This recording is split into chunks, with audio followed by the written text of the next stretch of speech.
Allow me to give you just a rundown of what to expect this evening. Tonight's forum is a question and answer session for the candidates for Temple Terrace City Council. The forum will be recorded and made available on YouTube at a later date. Questions for the candidates will be chosen at random by the moderator from forms submitted by the public at the Family Recreation Complex, Home Arcade, Lightfoot Center, and the library. And questions were accepted between September 19th and October 5th, or from forms collected prior to the start of tonight's forum.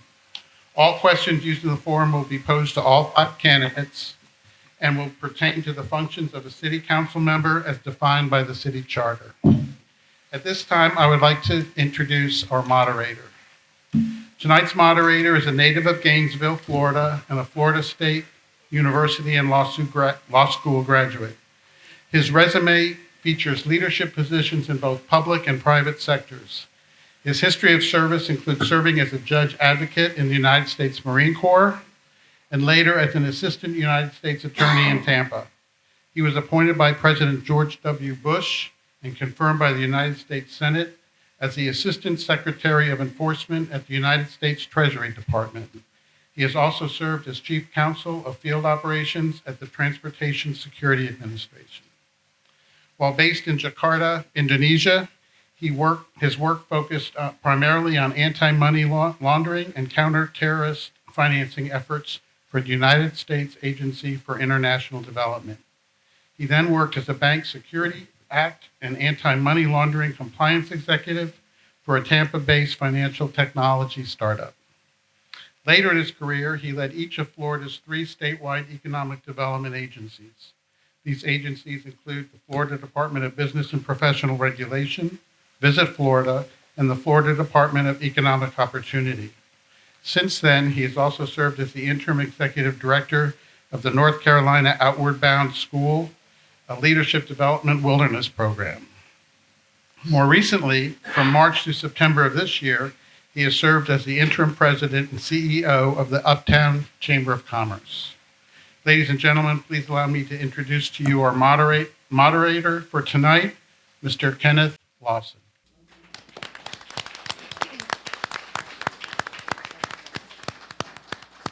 Thank you, sir. Appreciate you. All right. Good evening, everybody. How y'all doing? We're going to have a great discussion with our candidates tonight. And before we get started, I want to explain the rules to you. We're going to be polite, be respectful. We're going to hear your thoughts and understand why they want to leave. Now, the forum will begin with 3-minute introductions from each of the candidates, after which the question and answer session of the forum will begin.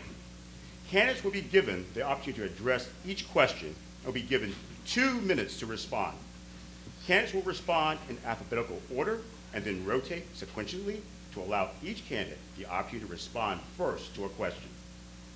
Candidate responses shall be timed by the timekeeper using a signal light which uses a green, yellow, and red light located from left to right as it faces the candidates. Upon asking the question, a green light will appear and remain for 1 minute and 30 seconds. Then a yellow light will appear when 30 seconds are left, followed by a red light, which indicates that 2 minutes are up. Now, if someone keeps talking past them, we'll be very polite and ask them to move on, okay? Now, we'll continue with this format until the time the question and answer session expires at 7:45. At the end of the question and answer session, each candidate will have 3 minutes to make their closing comments. The candidates will be announced in the same order as was done in the opening comments. The candidates forum will then end at 8 o'clock, and all of us need to be out of the building by 8:10. All right, at this time, I'd like to introduce the candidates for the Temple Terrace City Council who are running for 3 seats on the council. In alphabetical order, the candidates are James Chambers,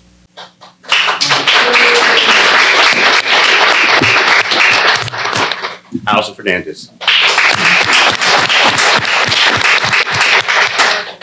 Robert Friedman, Bill Sisler, Brandon Smith, With that being said, Mr. Chambers, begin your opening remarks for 3 minutes. Thank you, Ken. Well, hello out there. I am James Chambers. I'm currently on City Council, completing my 4 years in the first term. Hopefully, most everybody knows who I am. How's the mic volume? Very good. Thank you. Thank you back there. I started in working for the city of Temple Terrace when I was 16, 1973. I was working, I was hired to watch the tennis courts that are right behind this building on the weekends. And I fell in love with recreation, fell in love with the citizens of Temple Terrace, and I decided to make recreation a career. Stayed here, moved up through the organization, and for the last 16 years before I retired 6 years ago, I was director of leisure services, which grew out of recreation into parks and recreation, and then we took over the library duties, and that became leisure services. Did that. I retired 6 years ago, sat out for 2 years of city government, doing other things, which I'll get into in a second, and then decided to run for city council and was very fortunate enough to be elected. And these last 4 years have been great. Our city's done some great things, and we've moved forward, and I'm sure I was a good part of that. Also, in my off time, which isn't a lot, I am president of the Temple Terrace Arts Council. That group, if you don't know, puts on the Arts Festival in November, and we do art en bloc and art activities all through the year.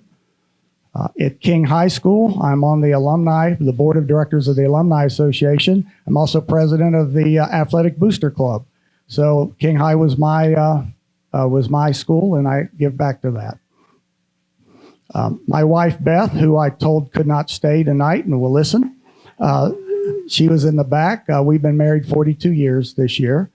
She retired 41 years at service to Hillsborough County School System as a second grade teacher. So Temple Terrace is our home. I grew up here. She grew up here. We retired. We're staying here, and I'd like to continue on as helping the Temple Terrace move forward. And thank you.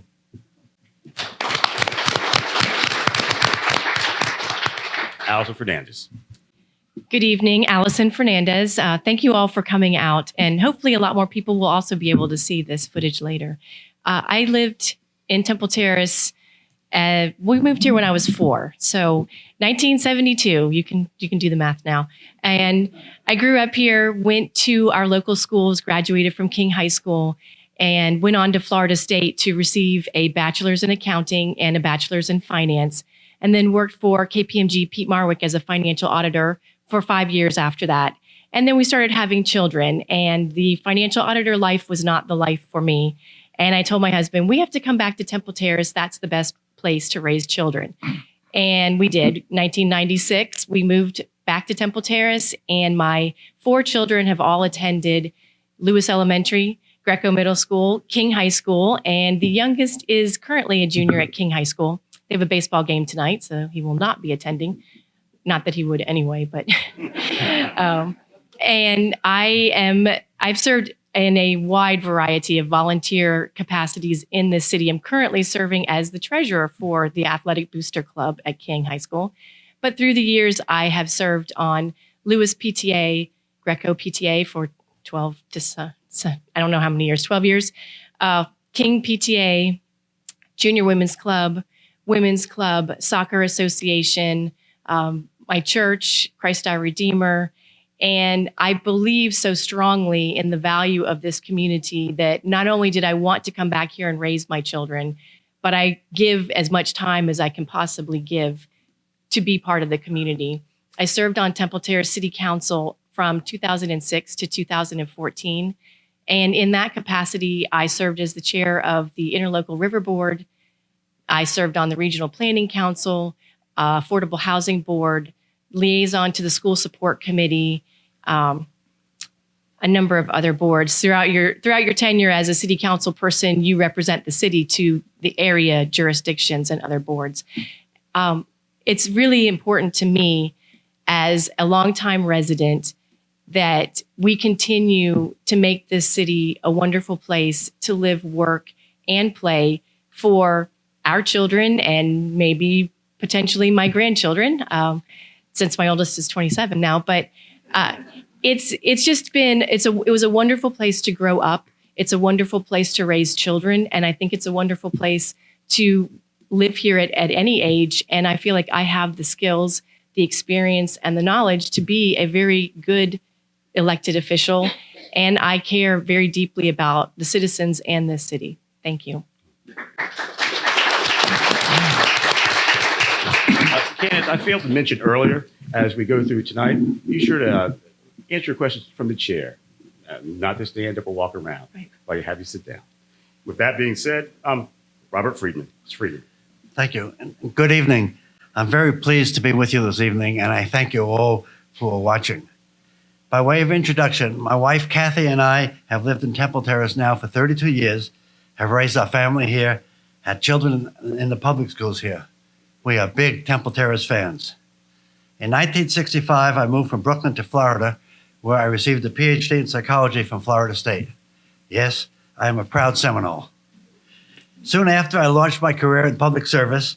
In 1976, I joined the faculty at USF and moved up the ranks to become a full professor, a department chair for 22 years, and an interim dean.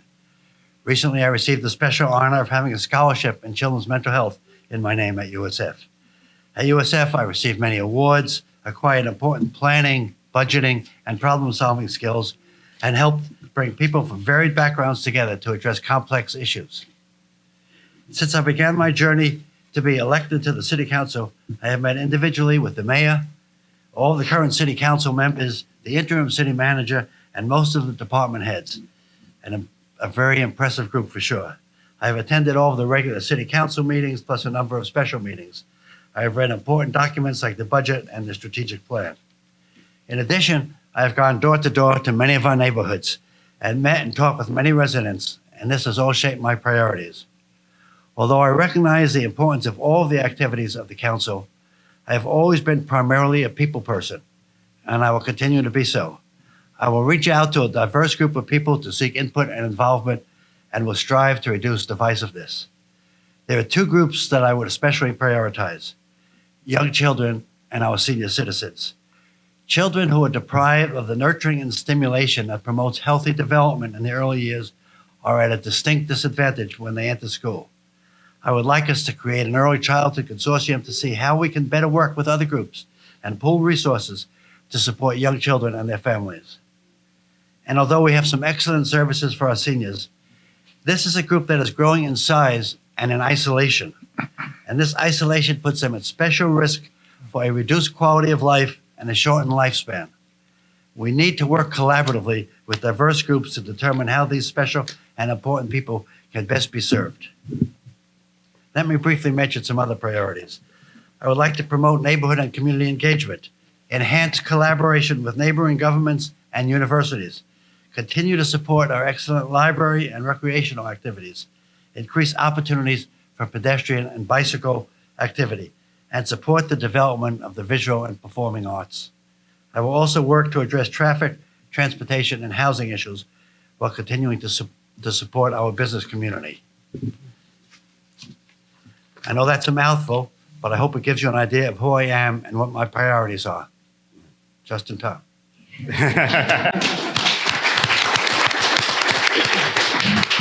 Bill Schliesser. Good evening and welcome, everybody. Thank you to the City of Temple Terrace for putting this forum on. It's a good opportunity for us to say who we are, what do we want to do, what we've been, what we've done, and where we've been, and what we hope to get done. I guess the best way to do it is if I came to your door, I would knock on the door and I'd say, "Hi, my name is Gil Schussler. I'm a candidate for re-election for Temple Terrace City Council. I've lived here for almost 50 years. My wife and I have been married for 45 of those years, excuse me, I did get it right.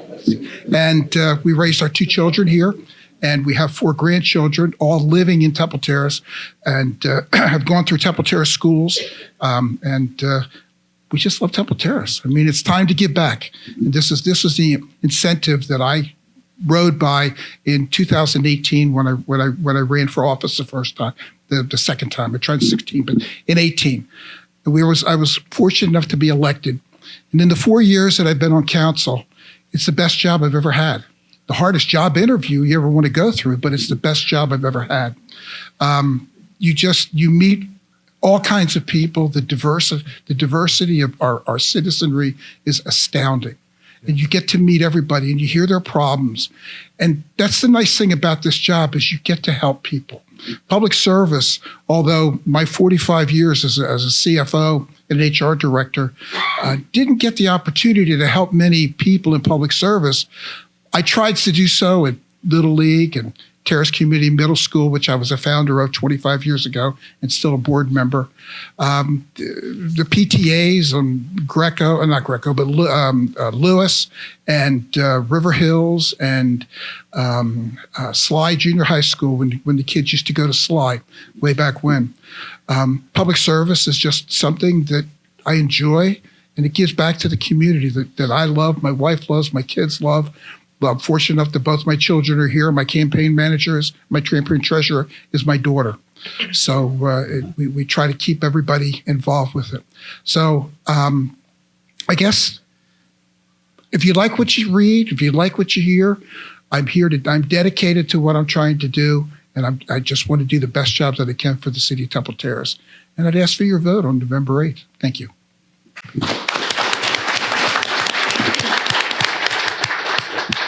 Brandon Smith. Hello, everyone. It is an absolute pleasure to be here as well. I'm actually from North Carolina. I moved down here in 2018. And I went through around 1,200 homes and 6 mortgage brokers to find the house that I'm staying in Temple Terrace now. When I first came here, the first place that we ended up was at over there by River Hills Park. And you know how you just feel when something is right and you just know it? And well, when we started going out and we started meeting the people, it's just like these people, they believe in something. They have standards. They actually care about each other. Even though we were new to the area, we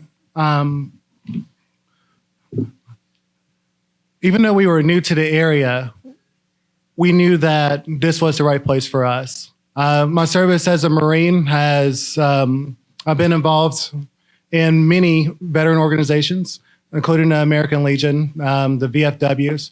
I've been doing a lot of grassroots efforts. I was a part of the Veterans Healthcare Act, as well as getting out for my community when they were building apartments. Well, there was an option to build apartments beside my community. I stood with my community and went out into other communities and got the votes of the citizens and some of their concerns upon traffic and other things that are going on. And one thing I realized is I'm not a politician. I'm a common person, and the people's voices feel like they're not getting heard. And that's why I'm here. I'm not here to, I'm here to keep things progressing forward with vision, responsibly. Not that we have our vision here in Temple Terrace has, in my opinion, gotten skewed as far as what we really want in our neighborhoods. Instead of having a vision of what and telling what the people do want in the neighborhoods, what's happening is people are coming in and they are kind of pushing their views upon us as the people. And what I'm here for, with this experience on this council here, there's really no way you could go wrong. I honestly believe that. I think everyone has their good intent. And I'm here to continue on with that mission, with Temple Terrace making it the best place possible for us to live in. For me, 10 years from now, and 100 years from now for our children.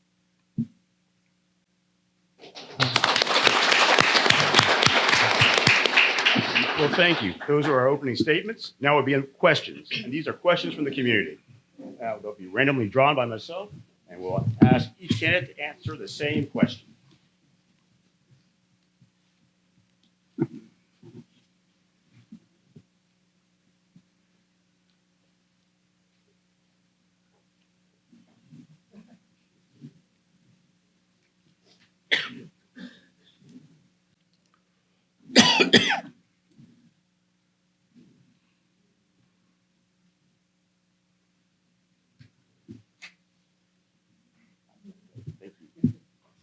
They're sealed.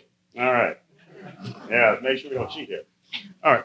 First question, beginning with Councilman Chambers. Why did you decide to run for city council? Okay, well, so 4 years ago when I decided to run, it's just a continuation of my service to the city. This is where I grew up. This is where I live. This is where I retired, and I wanted to keep going. When I worked in the last 16 years as department head of leisure services, I sat in the audience for many, many council meetings. Actually, all of them. I don't think I missed but one or two. And when I retired, people said, well, do you miss the job? Absolutely. I miss everything. I miss the children, the teenagers, the seniors, the adults, the sports, the projects, the budget. I missed everything. What I didn't miss was going to city council meetings. And that was my answer. And I did it to myself. So that. But Councilmember Schistler said, which is very true, it's the best job in the world. It is a good job. We work with great people. And I want to just keep giving back to the city. We've done a good job in the last 4 years. I want to continue to be part of that effort to keep moving Temple Terrace forward. So that is why I wanted to run 4 years ago, and I want to continue to be on city council and leave with a lot of years of service to the city after my last term, if I'm lucky enough to be reelected. Thank you.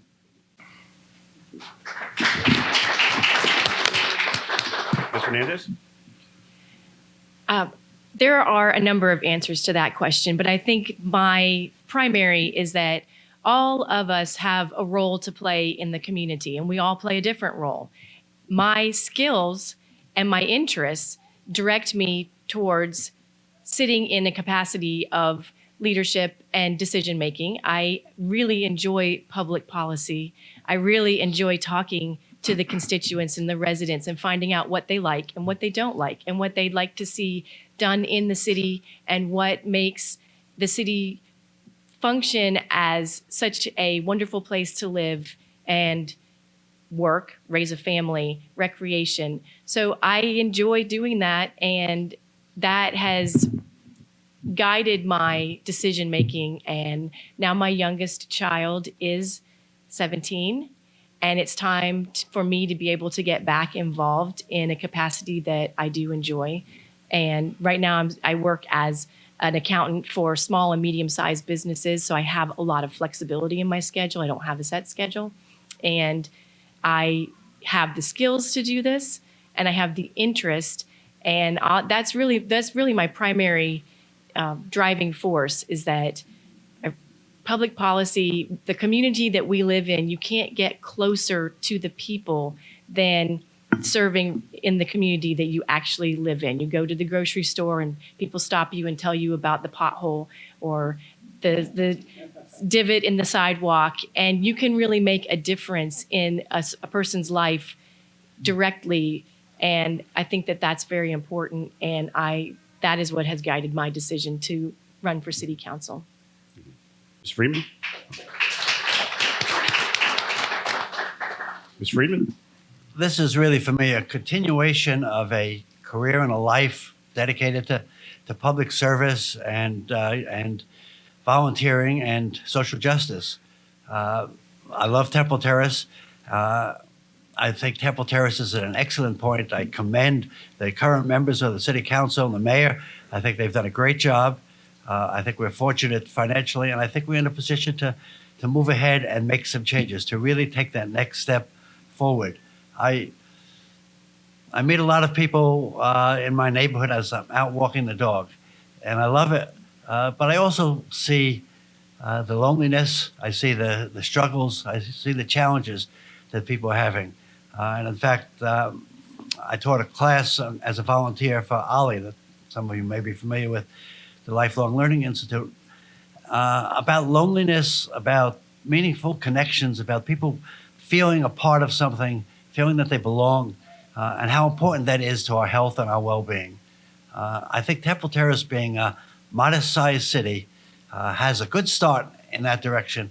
But as I talk with people and I wander through our neighborhood, I realize there's more we could do, and I really would like us to be that exemplary city in terms of creating opportunities for people to make meaningful personal connections, connect with people. I think all the services are important. I'm very impressed with public safety, with public works, with recreation, with so many things. But my focus is trying to help Temple Terrace move ahead and creating opportunities for people to connect well with others and for that to be fulfilling in their life. Thank you. Councilman Cesar? Why? Why? My wife asked me that about once every 2 weeks as I'm getting ready to go to council meetings. No, seriously. About 2 weeks after I retired back in 2015, 2015, I started attending city council meetings. There's just an effect of things that go on in there that impact everybody's lives in our city, in our community, from whether you're a resident, a voter, a citizen, you are a property owner. Everything that we do impacts somebody up and down the line, whether they're garbage services, the fire service, the public safety. My expertise, if you will, when I was working, was problem solving and being able to get to the bottom of an issue and coming up with a plan. And if it did, and I plan A, plan B, and plan C. So that one doesn't work, we get something else to convert to and give it a try. My finance background, my HR background, it was just a natural progression. When I retired, I didn't just shrivel up and went away. My goal was to give back to my city. And this is why I got involved with city council. And I think I'm pretty effective at it. I've been involved in budgets with the city for the last 6 years, even before I was on city council. And it just comes naturally. Excuse me. Some of the ancillary jobs that I've done with city councils with Hart. Hart's budget's getting better. We're actually improving. We're actually on a good track where we haven't been like that in the last 8-10 years. So I guess the why I do it is because A, I think I'm pretty good at the management portion of it, and B, I still have a lot to give back, a lot of energy to give and time to give back to the city that I really enjoy living in. Thank you. Mr. Smith? Well, my journey started in high school. I actually got the Chamber of Commerce Award from City Council. When I got started, that was when I actually realized that you could make a direct impact on the people. And well, with running for City Council for Temple Terrace, well, obviously I have a different perspective. If 10 years from now, where are you going to be at? You know, we could say that as a city, but well, let's say if we were to break it down to numbers, well, 10 years from now, are you going to be in your mid 40s, 50s? Like our children, they're going to be going into high school. What is our infrastructure looking like? Well, we have these plans. We have to plan for the future. No one could have seen half of the things, even 30 days out from what we've been facing. And I give a different perspective from that. With me and my girls, I think about what's going to happen for that age range. I think about what's going to happen to our senior citizens. When COVID happened, I was there going out and helping out senior citizens because they were accidentally blocking their best friend's number on their phone. I actually formed groups to go out and help out people because there was a need. While I have not been on some of these boards, what I have been is involved with the people directly. I have been with the families as they've been asking me questions about, hey, Brandon, how do I homeschool when they were completely lost? I'm here for the people.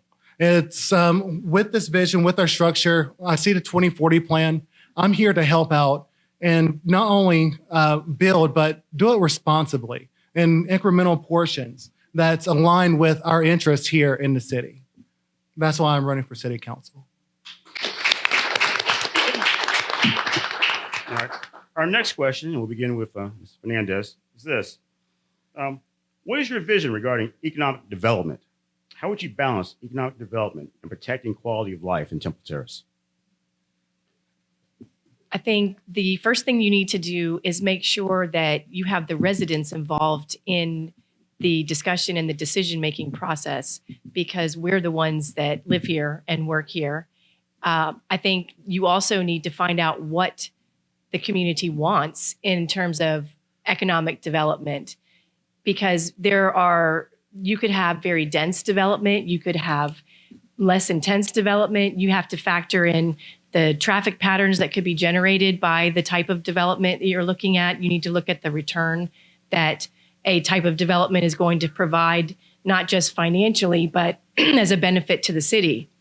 So the first step would be to make sure that you have a good connection to the citizens and the business community, and not just rely on the business community, however, because you'd be trying to attract additional businesses. And the way you make your city attractive to different businesses is you make sure the citizens want them there.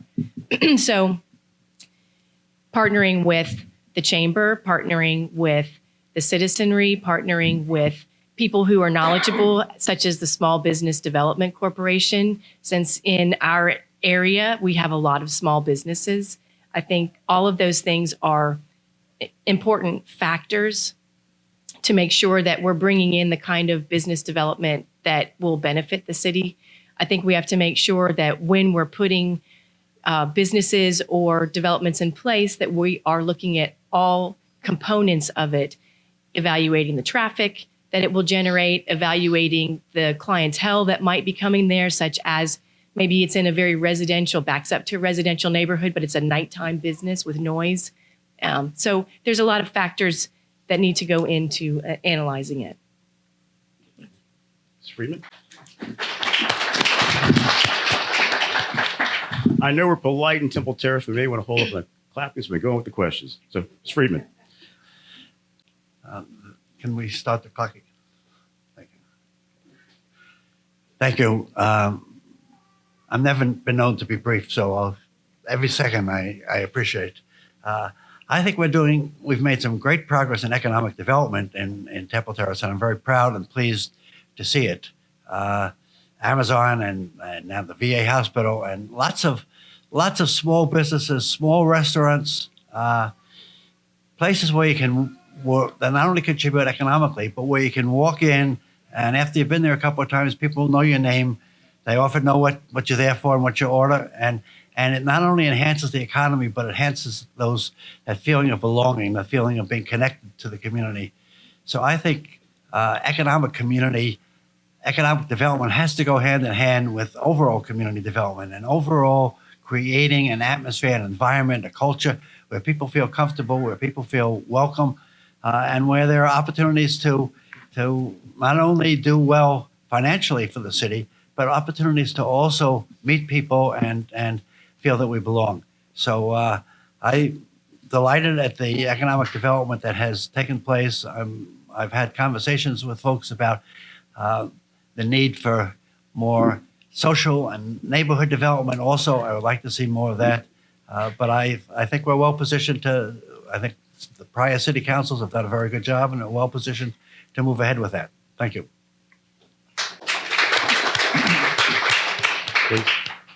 Thank you. Economic development is probably one of the most critical issues that we have facing us. Where do we go from here? We've done the economic development in the CRA, the redevelopment section downtown. Let's remember back in 2002 when all this started down there, we had charrettes. We got everybody involved. We wanted this, we wanted that. Problem is, nobody would build it. And here we sat with our albatross in downtown. And we didn't break ground until well after 2018. Now we have apartments. Now we have shops, the ice cream shop, the crab restaurant, and we have the Enigma property is under development. Economic development is very, very important for our city. It keeps our overall raises our values, but it keeps our taxes low. But it costs money. It costs money to run the city. Unfortunately, our budget, I think our budget this year was $73 million. The number off the top of my head, combined budget. That's a lot of money. It's got to come from somewhere. We all love our services. The economic development drives that and funds that. But it has to be smart. We can't just take any business that comes down the road. Hey, I want to open this shop or that shop. Does it blend? So to that point, yes, we need to have development that the citizenry want. Okay, for a long time we had beauty shops and everything else. Sorry, Rod, but we need to temper what we want with what our residents want. That's a good point. But we also need to make sure that we continue with economic development, because that's a driving force to keeping our financial structure sound, which is very critical going forward. Thank you.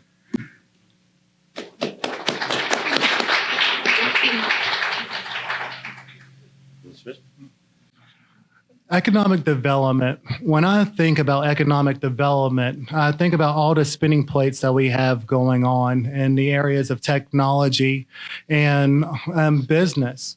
If we were to set out a 5-year plan in business, I'm being quite frank, we've had the biggest reset that we've ever had.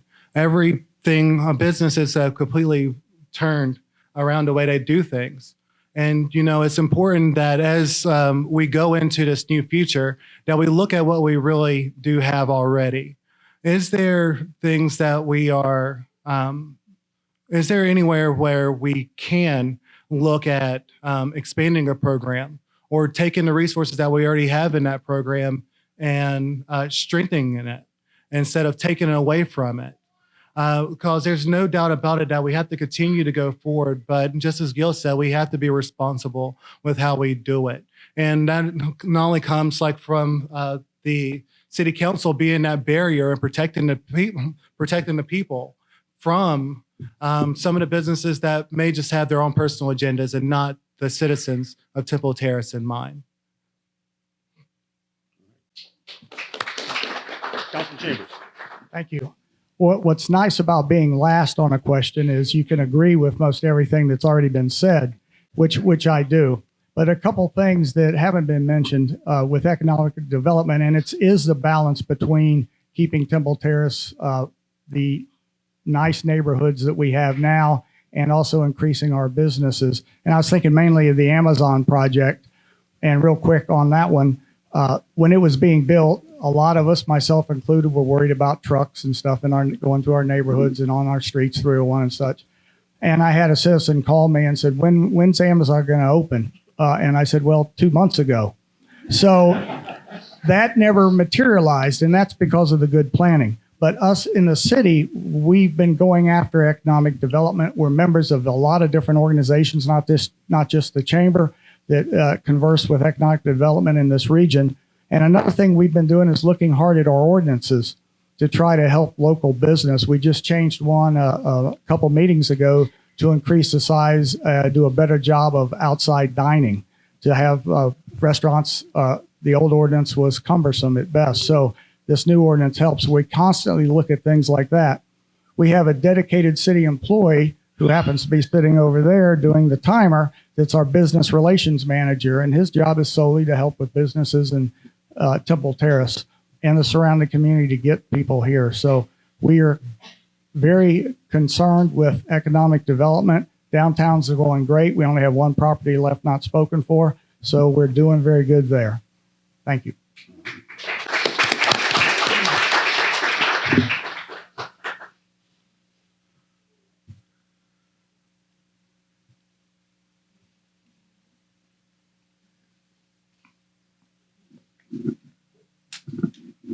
Go on to the next question.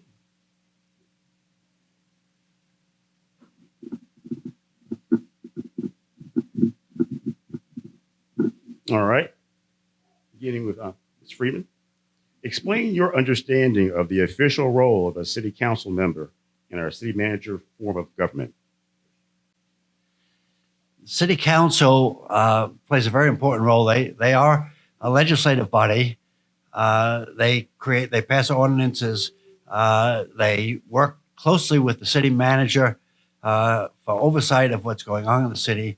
They raise issues that they have heard from citizens, or that they have noticed, or that they're just aware of, that are concerned to themselves.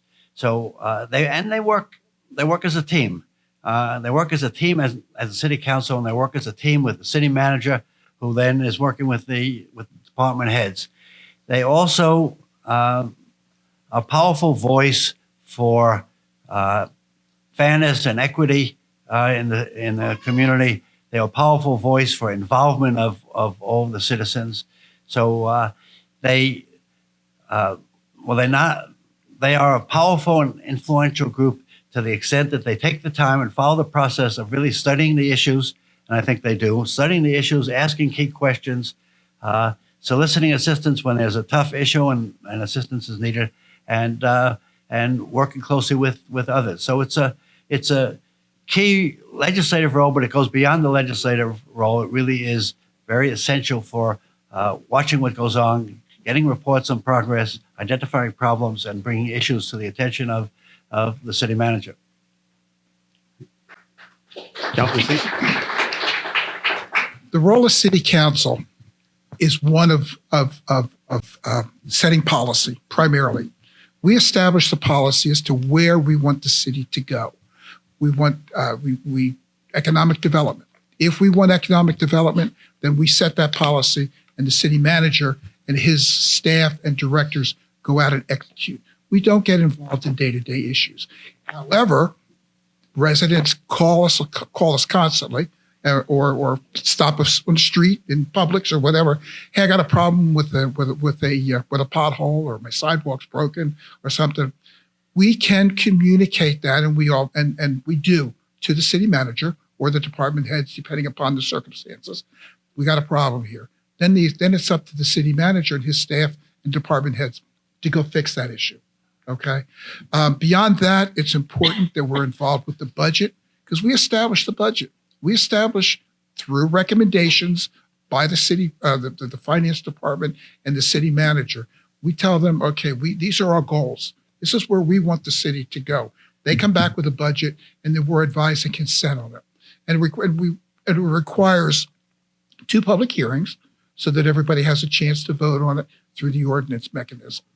We also can modify the current charter by periodically setting up a charter review commission. Ms. Chambers and I both have sat on that in the past, where we were able to go in and say, okay, this is archaic, this is wrong, we need to fix this, whatever, et cetera, et cetera. But the primary goal, or primary responsibility, is for us to advise and consent. We do legislate. We're also quasi-judicial in some of our in zoning issues and so forth. We do get the opportunity to say, no, this is good, yes or no on zoning issues. So it's pretty intricate, but we work well with the city manager in that format. Thank you. Mr. Smith? Well, echoing off that is what the city council is for. We are the policy-driven part. But the only difference in what I see is we are the voice for the citizens. City council, the members, are the people that are out here. There's a reason why they're on all these boards. They are the voice of the people. Each city council member represents approximately 6,000 to 7,000 people. And, to get those views and to see where we are, where there are concerns that the citizens may have and what we can do about them as they come up to city council. And we are that, city council is that body that separates us from Tampa.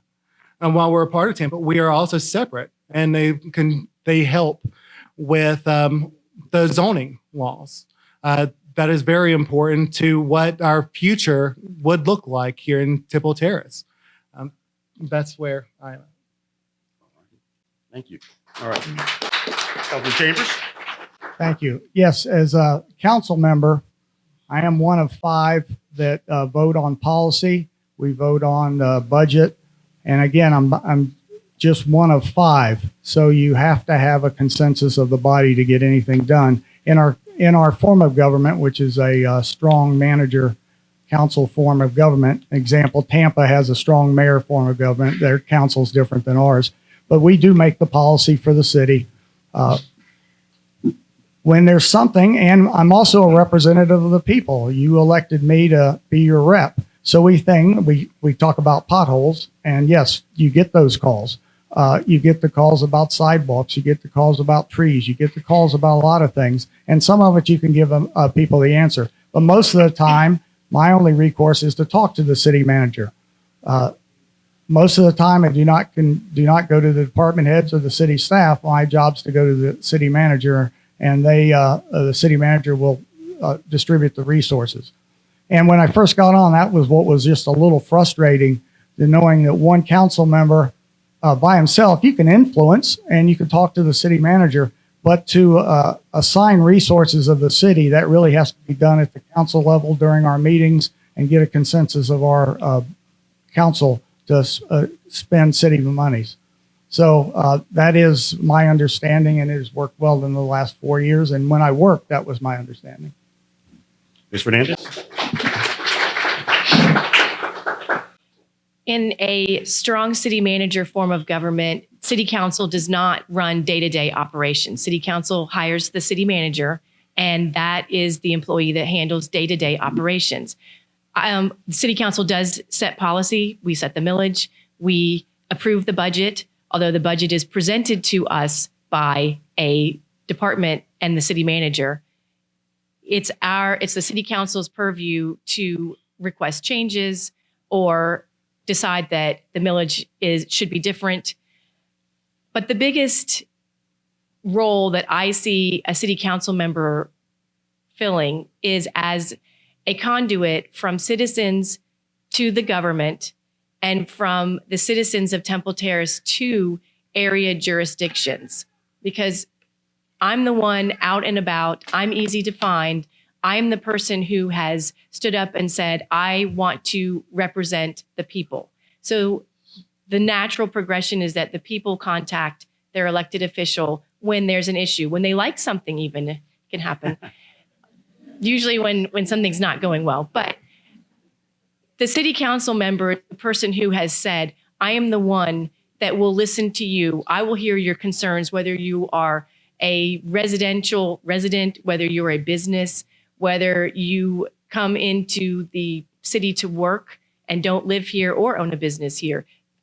The city council is still your resource to reach city government. And the city council sits on many boards and jurisdictions with Hillsborough County and Tampa and helps represent the interests of the city of Temple Terrace to those jurisdictions. So I see it more as not just advisory and supervisory, but also as a conduit to the residents.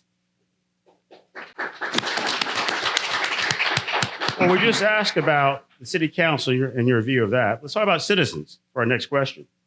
In the next question, in many organizations, whether church, Rotary, or even the chamber, the same people show up to do all the work. How will you increase citizen involvement in the community?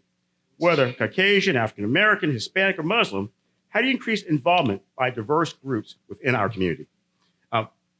Councilman Cecler?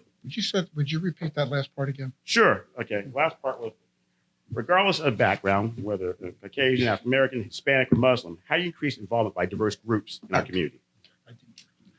Okay, thank you. Good question. Our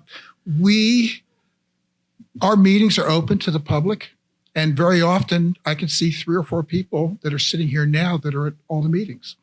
If there's a problem, it'll be standing room only.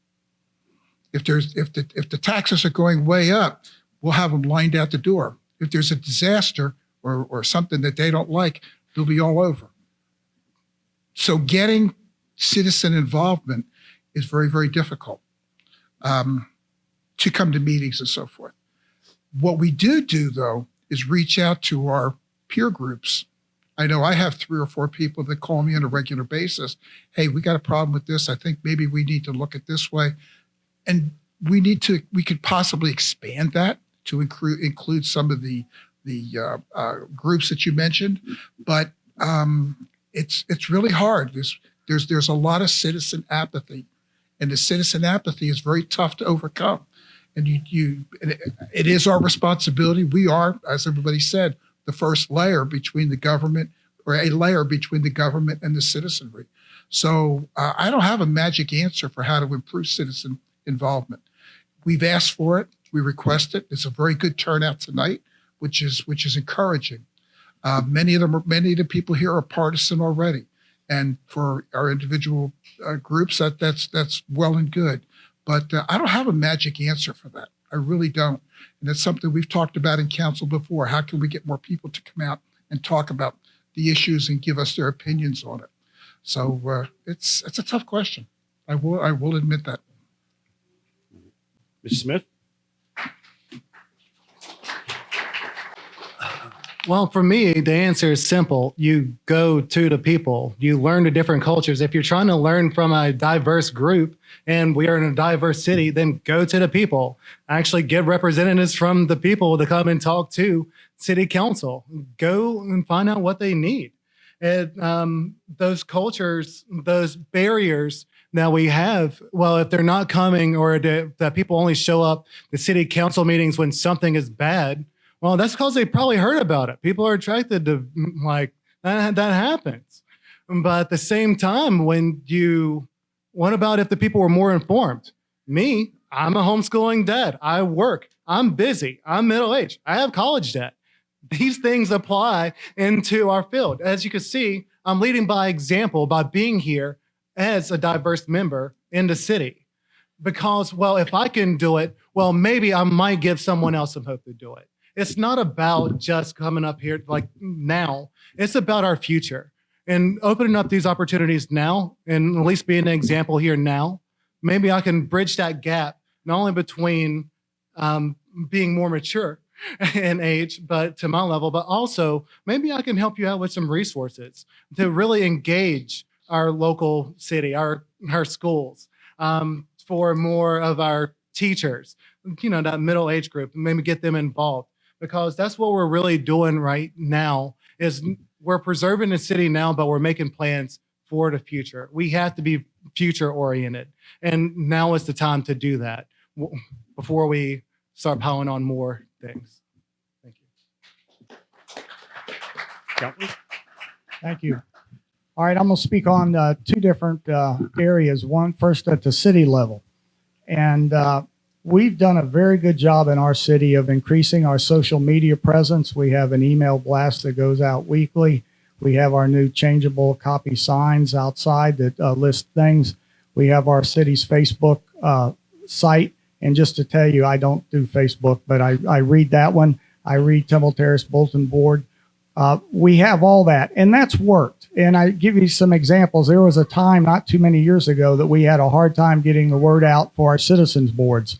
Lately, we've been doing a good job of getting applicants to come into our city or citizen boards to apply for these boards. And that's through the efforts of our city staff and all the media we've been doing. Like tonight, it's on a YouTube channel.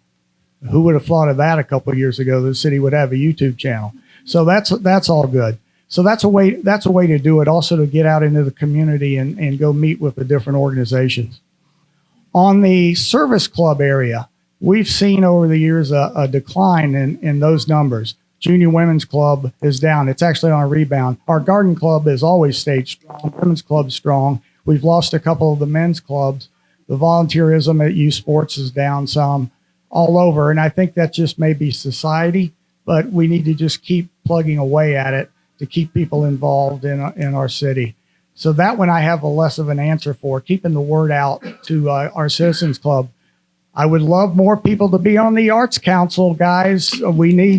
We have the same thing. We have up to 15, and I don't think we have 10 active. So see me after the meeting for the Arts Council. Anyway, thank you. Ms. Fernandez. Okay. As a longtime volunteer with many different volunteer organizations, that's very frequently the case that it's a small group of people that are the most active. However, in a community, there's two different roles. One is the volunteer organizations. And to me, obviously with my background, I really feel very passionately about volunteering in the community. And I believe that a large constituency of volunteers really is the heart of a community. And when you have a strong heart, people feel more connected. But there's a couple of different ways to do that. And different pieces. You can encourage increased involvement in the volunteer organizations. You can also encourage increased social involvement in the city. And I think the Rec Center Leisure Services has done a good job with that over the years. And certainly that's something to be built upon. We've had Touch a Truck, and we've had different activities that attract families and people out into an activity. But I think we can add more activities of that nature, because when people are coming out and they're socializing and they're connected in different activities that maybe happen, oh, this month it's the Orange Festival, and they're out talking to each other, that increases the strength in the community, which then increases your connection to the community, which in turn increases your participation in the community. And of course, the more that council members are accessible, and I don't mean necessarily just at the grocery store, but out and about at community activities, the more comfortable people are approaching them and feeling connected in that way as well. Ms. Freeman. I think this is on us. It's easy for us to blame the citizens and say they're not volunteering enough, they're not coming to our meetings, we don't hear from them enough. But I think the onus is on us to get out, to get into the neighborhoods, to get into the communities, to visit the service clubs, to make ourselves known, to introduce ourselves in a casual, informal setting. Walking into a city council meeting is an intimidating event. Meeting somebody in your service club or in your neighborhood is much more friendly, much easier. And if we are serious, particularly about involving people from marginalized groups, if we are serious about that, we have to take the lead. I would love to see us, frankly, have a person who's responsible for that, to add at some point a staff member who's responsible for helping, for getting out into the community, but also bringing the rest of the people out into the community.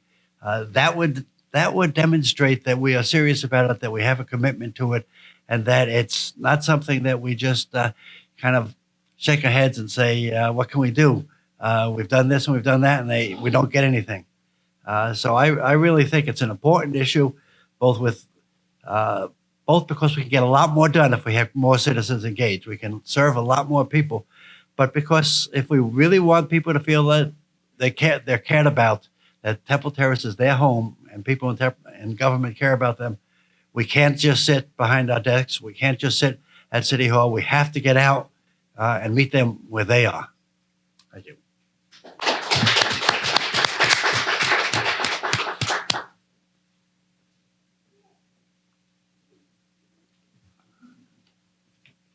On to the next question.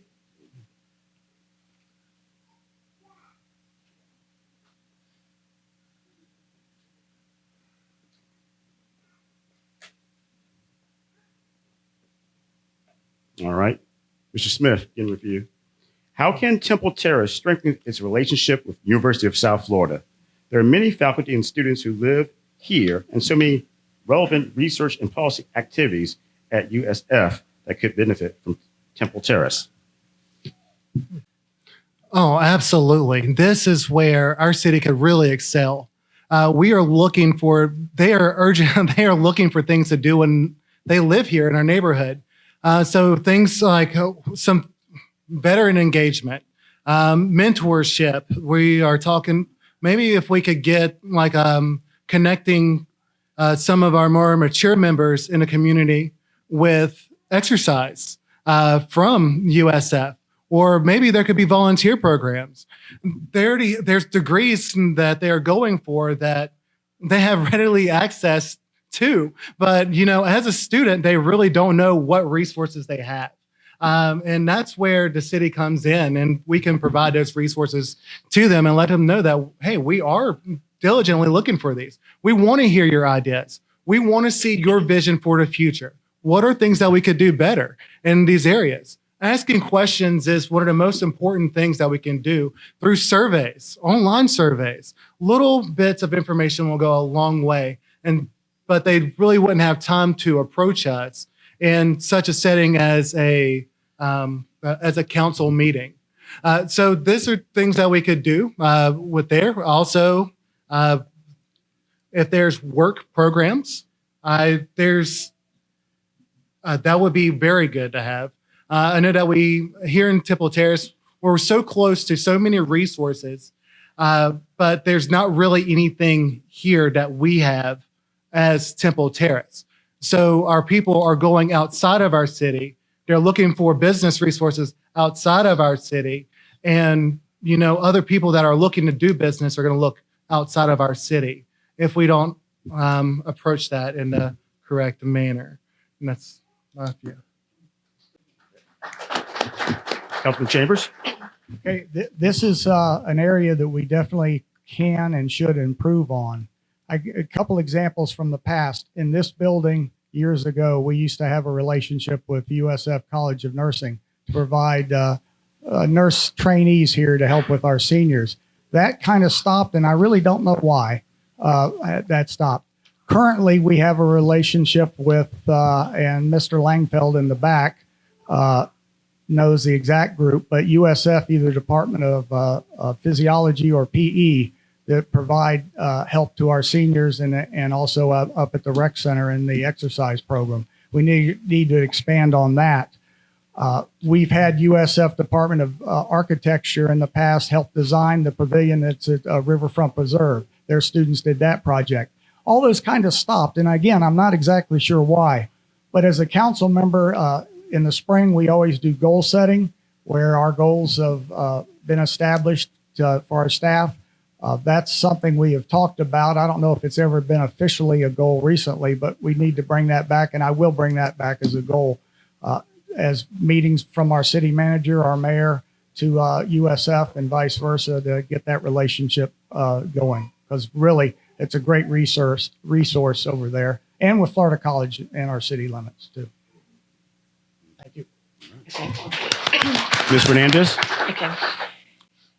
We're fortunate to have a major university in such close proximity to our city. And in the years past, we have used USF students in a variety of projects. The pavilion at the preserve is one of them. But there are so many ways we can reach out and have USF connected to this community. One of the ways we have done this at Greco Middle School, we have had a tutoring program that USF students came to the school on a daily basis and tutored the students consistently, and everybody benefited. The students from USF benefited because they learned how to teach, and the students from the middle school obviously benefited. They liked interacting with a college student. It takes a commitment from city council, city staff, city residents to network and maintain the relationship, that because there are a lot of ways that we can interact. But another factor I think is important is that we have to look very desirable as a place to live for the USF faculty that does work there. And I think personally that better connection to USF physically in terms of bike lanes, walking, maybe not walking paths. I would walk, but it's far for some people, but certainly bike paths, bike lanes that would help physically connect. And we do know that USF is getting a football stadium on campus in 2026, which will, I believe, serve as a great enhancement for development in this area. So we need to make the commitment consistently and connect with the USF staff. Mr. Friedman? We talked earlier about the responsibility of the city council for making policy and for budget. And really, budget becomes your major policy instrument. Well, if you look at the budget, it's nobody's job currently to go out and liaison with USF. It's nobody's job to outreach and invite people from USF in or to bring people to USF. And so it doesn't get done. It may get done on occasion. There may be an occasional friendship that exists, and so something happens. But it's such a positive potential for USF to add and enhance what goes on here. It's so much more could get done. We deal with such difficult, challenging issues. There are USF faculty with tremendous talents who would love to get involved, and and Florida College, and if we wish to get them involved, we really have to dedicate some resources to doing it. We have now for the new fiscal year, $93 million budget. we're not talking about lots of money, lots of outlay. We're talking about let's get a small amount of money to have somebody who could be an outreach to USF, who could oversee and set up internship programs for students, who could bring faculty here. And I would be remiss, USF started before the days of Tampa Palms and New Tampa and such. And many of the faculty then, many of the original faculty settled in Temple Terrace. This was the home of many faculty, and many have retired here. It's incredible, the tremendous amount of talent that we have, not only in active faculty, but retired faculty here living at Temple Terrace. I've talked with colleagues about maybe getting a lunch together and inviting some of the retired faculty who not only have much to offer, but are looking for more purpose and meaning in many cases. So I think there are things that we could do to reach out and involve, and it would have a great payoff for us. Councilman? Thank you. Interactions with USF is very important to our area, and as particularly going forward. Every goal session we've had since I've started on council, we've talked about increasing that. Unfortunately, things like COVID, the pandemic, really put a crimp in many of those plans. But getting back to what it is, you've got Cutter, which is a Center for Urban Transportation Research. You've got the medical school, you've got the public health school, the nursing school, the engineering school. We have the finance and account, the business, Numa College of Business. Every one of those could supply. We could have internship programs going back and forth with virtually every department that's up there. So that's one portion of it. And I do know that there is efforts being undertaken to reestablish and utilize some of those connections, particularly with Cutter and the engineering department. The other issue is getting students and so forth into Temple Terrace. With the downtown redevelopment, with the apartments down there, we're looking to try and get the USF Bull Runner back up and running. But it takes a commitment from USF, because that's where the financing comes from, to get them to, increase the bus route to get to that area. We're working. That's something that's being worked on. I know our mayor has been working on something like that for quite a while. Who's very, very close. I'm a USF alum. I think he is also, and the relationships that many of us have. The other is the conduit. That's the pathway south of Fowler that runs all the way from 56th Street out to 30th Street. When that gets developed, assuming the funding becomes available, that'll be an incredible conduit all the way to, Mosey, if Hart bus train station gets put there, ultimately down the road, people will be able to get there from the stadium into Temple Terrace into the stadium. Okay, my time's up, sorry. Thank you. New question, beginning with you, Councilman. If the Hillsborough County transportation tax passes and Temple Terrace gets a portion, how would you vote to spend the money? Well, we've done that already. We have a plan that our Public Works Department and engineering staff has submitted to us with a list of projects, mostly road projects, sidewalk projects, and prioritized into that. And it's a long 10-year plan to use that money. But that's been done. We have that plan out there, and it's available to be seen. So if we get that money, because we had money a couple of years ago, and it got challenged and upheld, so we don't have access to it. But we do have projects in place ready to go, and that has to be voted by us, and it has been, but it'll probably be reaffirmed, and then it gets ratified by the Hillsborough County Board of County Commissioners. So we have a plan already in place for that. All right. Fernandez?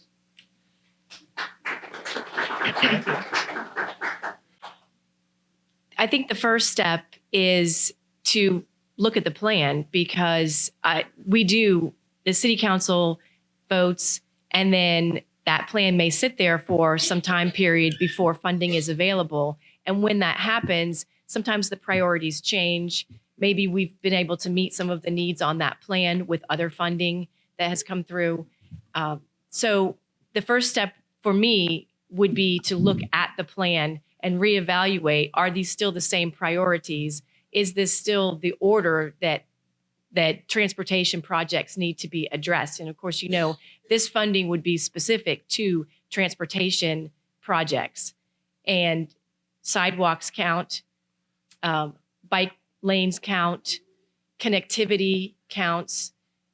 So there are a number of projects that citizens may be interested in, and they may be on the plan that we have. And when this potentially comes to pass, they may no longer be needed. So that would be my first step. But I think the biggest thing is to make the community safe for people to navigate in walkable, bicycle, golf cart methods, because that's especially the youth are really, really interested in being able to move around through the city without being in their cars. So that would be a high priority for me, but obviously I would want to review what the plan is and make sure that it is the same priority for the citizens at that time period. Mr. Friedman? I had an opportunity to review the transportation plan that was submitted to be implemented if the tax went through, and it has some exciting things in it. In addition to road repairs and sidewalks and such, they were very creative things. I was very struck. I never thought about it, but I didn't realize that there had been a railroad bridge from the eastern end of Whiteway that went over to the eastern part of River Run area and beyond. That just sounded like a very exciting way to connect two parts of Temple Terrace that are now pretty distant from each other. You know, we have this great rec center facility. I'd love to. Transportation is a barrier for a lot of young people, particularly, to be able to use the rec center as much as possible. So I think we really need to be creative, and I think Gil mentioned one area connected to university, and I know the transportation plan did include some extension of roadways to make it easier to ride your bike to USF. So I think I really hope that sales tax referendum is approved, and that we have a chance to study and update that plan, because I think that it would really help us to connect different parts of Temple Terrace, and it would help us to be able to see that our current resources are used more fully. Councilman? Basically, all the above. I mean, this is a project that came down in 2018 when it was affirmed by 56% of the voters. We went through great lengths to prioritize. I guess it was like 30 some projects. They were refined, they were discussed, we had workshops over it. But by the same token, there was also 4 years ago. Keep in mind that there are restrictions to how this money can be spent. It's not just whatever we want to do. There are criteria that have to be met to it, to which everybody has touched on: sidewalks, intermodal improvements, this type of thing. So if this is approved, then we need to look at it, reevaluate it, make sure that it fits the criteria, because we have a fiduciary responsibility to spend that money wisely. And then if the project is still viable and still what we need to be, what people think needs to be done, we'll have to have workshops on it. Well, obviously, it'll come back up for review, but then we just do what we need to do, get it reapprove our projects, and then move forward with it. We have done this work. Thankfully, we've been able to do this work over the last several years. So it's dusted off, check it out, make sure it's what we want, reapprove it, and move forward with it, assuming it would get approved, which I don't know at this point. Thank you. Mr. Smith? Sir, could you please repeat that question? Sure. Yeah. If the Hillsborough County transportation tax passes and Temple Terrace gets a portion of it, how would you vote to spend it? Well, that is absolutely, as Gil said, all the above. One of the ways that I would choose to spend that money would to test out one of the things that we were talking about earlier. When I was at SPC, I was in Pinellas. They went out to the colleges and they got ideas on how to structure the bridges and the projects that they're doing right now in St. Pete. This could be a great way for us to engage our USF engineers and their students and maybe even get some mentors from before to come in and help give some guidance along that.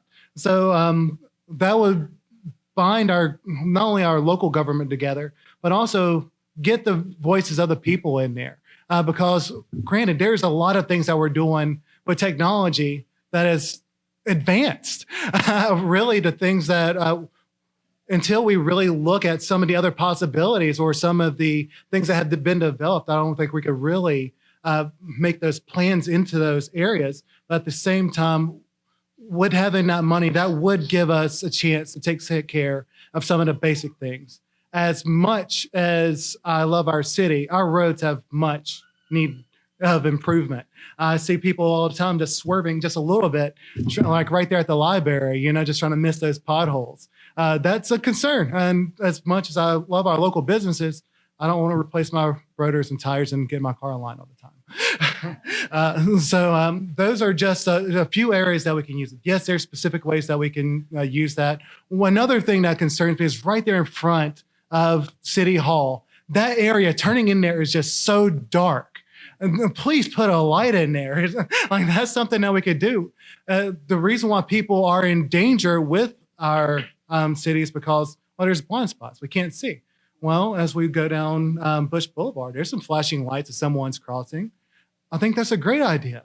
As I look there, we'll talk about that later.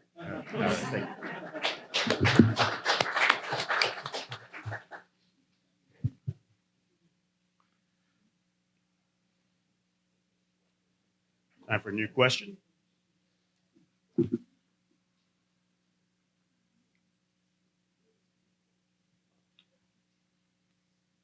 All right, Ms. Fernandez?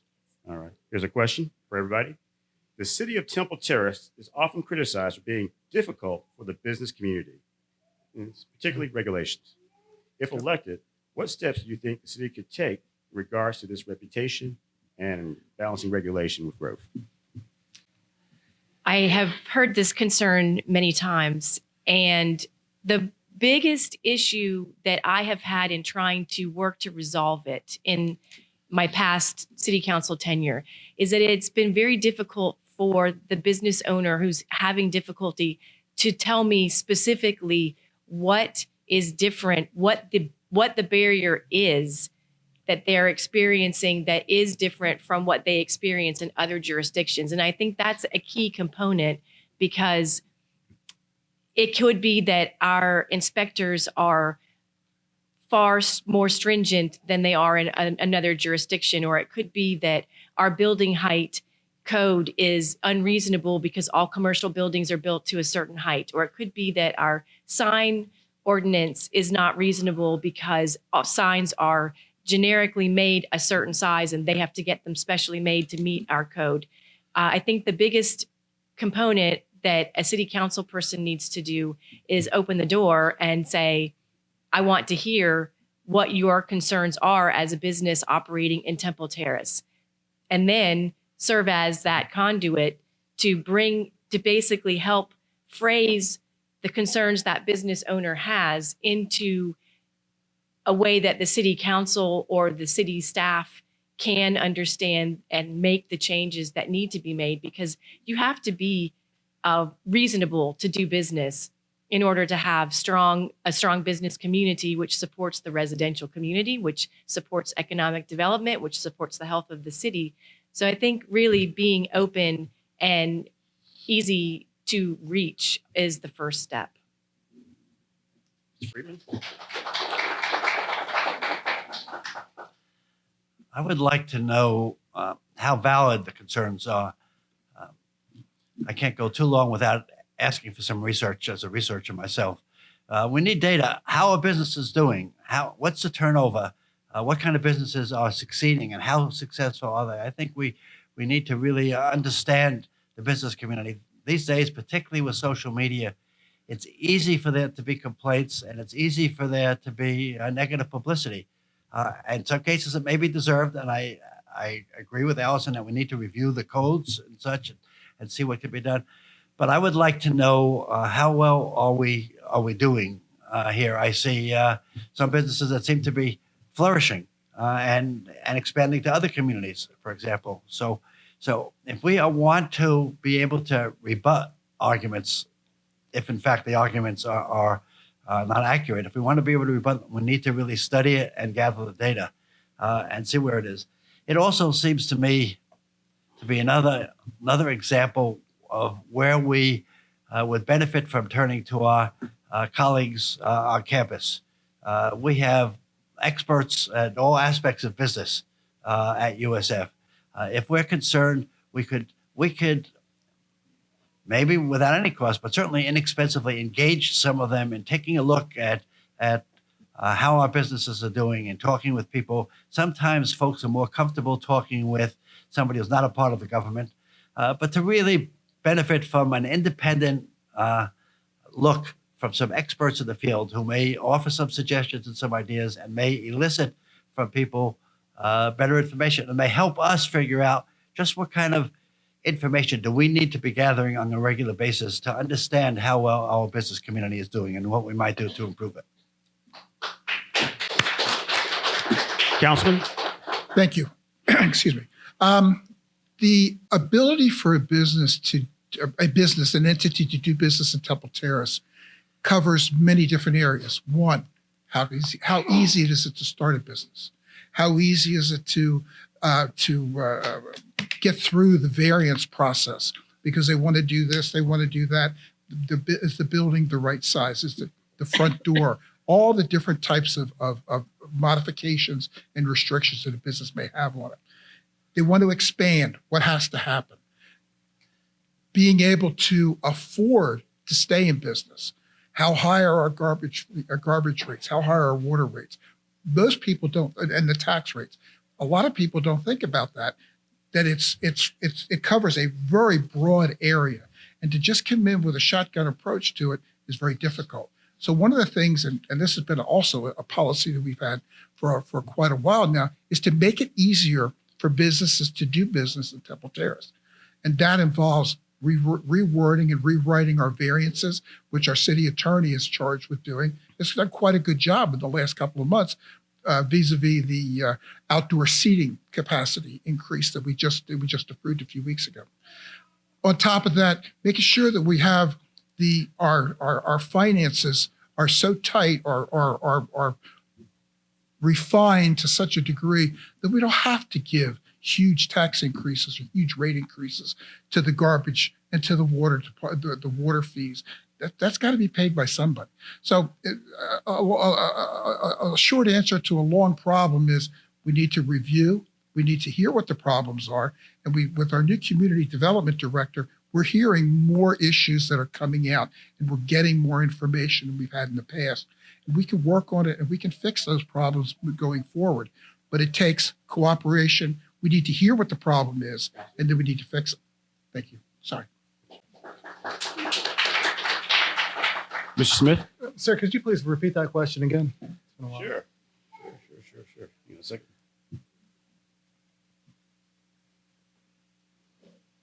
The city of Temple Terrace is often criticized for being difficult for the business community. If elected, what steps do you think the city could take regarding this reputation and balancing regulation? Well, this is a question like I see. This is something that it sounds similar to what I hear from the residents.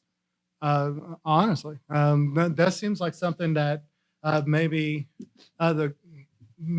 just maybe, as we're looking back through the things, maybe we could realize that maybe the government might have too much overreach in some areas, and it's not allowing a business to actually be successful. Like a private business. So while we do have to collect like our taxes and things of that nature, as we look to why artists and why and who are two of the most important questions that I could ask to that, because I've heard the same thing with businesses, and it could be an old stigma. Maybe that is like one of those things that we could put out to some of our previous people, like some advertising to those previous people that may have came here before. Maybe they had different ideas that didn't fit in. Would we ever want a Walmart here? Absolutely not. you wouldn't fit, right? So we have to put someone here that does fit our criteria, and that requires having a vision for our city. That's where I would go with that. And also the ability, that would also say, the ability to say no to some businesses. Also, again, with surveys, and maybe since we have our community, do a special SWOT analysis on that program. If we see that that's happening, well, maybe our managers, maybe there's a reason why our community manager is getting so much of that is because, well, now we got someone, a liaison there to be there, and they're getting asked the questions and they're giving the feedback, and we're taking an interest in it. Councilman? Thank you. Yes, and I've heard this complaint for many years also. And maybe in the past it was true a lot more than it is now, but it's certainly a lot better now than it's been in the past. An example, Amazon came to us. That property was in the county. They came to Temple Terrace and said, we want to come into your city because you are a pro-business and they want to get the property built quickly. And we dedicated an inspector just for that and a whole program just to get Amazon in. So we're very receptive to that. But we can always do better. Again, I mentioned our business relations manager that's running the timer over here. That is his job, to talk to businesses in the city and to ask those questions. How can we help? And we can help by changing our ordinances if they need to be, relaxing some in the way in emergencies. And we've done all that. And we continue to have good codes and good inspections to get their businesses built or renovated properly. We have a new community development director, Vice Mayor Schissler just said that. He's done a good job. He's not been on board many months yet. We have a full staff of inspectors for the first time in a while. It's a tough environment because inspectors are needed all over the country, and we've got some good ones. So we're making progress in those efforts, and I think we need to continue that. Thank you. New question. We'll begin with you, Mr. Friedman. Club Monaco is a lost treasure for Temple Terrace. Thus, Club Monaco is a lost treasure for Temple Terrace. Thus, historical preservation is important. What's your vision regarding historical preservation of Temple Terrace's key locations? Temple Terrace, about to celebrate its 100th birthday, it must be and should be, and I think is proud of some of the historical buildings we have. The Golf and Country Club being one of the first of its sort in the state of Florida. I think we have to respect and appreciate some of the earlier signs of our city, some of the landmarks that really make us a little different. I was very pleased to learn, for example, that at the end of the month, as I listened to the mayor's report from the last city council meeting, the walk with the mayor will take us around some of the older houses in Temple Terrace and allow people to see it and appreciate it and learn from some of the history. I've personally enjoyed reading the book about the history of Temple Terrace, and I think we can certainly do more to spread the word, to educate people, to help them appreciate that they're coming into a unique community.